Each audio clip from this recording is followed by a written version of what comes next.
কেনেকুৱা লাগিছে সেইটো নুসুধোঁ, মই এইটো সুধিম যে আপোনালোকৰ বিয়াখন ইমান সাধাৰণ বৰ সহজ নাছিল নহয়নে? হয়। তাৰপিছত ইমান ষ্ট্ৰাগল কৰাৰ পিছত আজি এনেকৈ নাচি মেলি মই কোৱাতকৈ মই তোমাৰ পৰাই শুনিব বিচাৰিম। হয়, তেখেত যিহেতু পেছাগতভাৱে এগৰাকী চিকিৎসক আৰু সেইখিনি সময়ত মই অভিনয় আৰু নাচৰ লগত জড়িত হৈ আছিলোঁ। আৰু তেতিয়া তেখেতক কৈছিলে যে এজন ডক্তৰ হৈ পেলাই, চিকিৎসক হৈ পেলাই বিহু নাচা ছোৱালী বিয়া পাতিবি বা এনেকুৱা অভিনয় কৰা ছোৱালী বিয়া পাতিবি। যিহেতু আমাৰ সমাজত যদিও আগস্থান দিয়ে শিল্পীবোৰক, তথাপিতো মানে মানুহবিলাকৰ মানসিকতাবিলাক প্ৰায় তেনেকুৱাই, নাচা ছোৱালী, অভিনয় কৰা বা নাটক কৰা ছোৱালী হিচাপে। তো আমাৰ অকণমান অসুবিধা হৈছিলে আৰু ঘৰত মা দেউতাই মাত বোলো দিয়া নাছিলে দুদিনমান।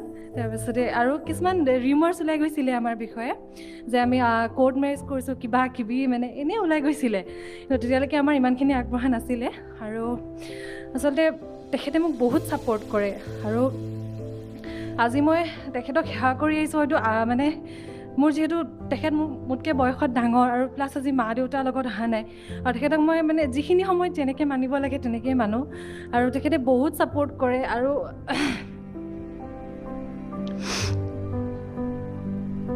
চৰি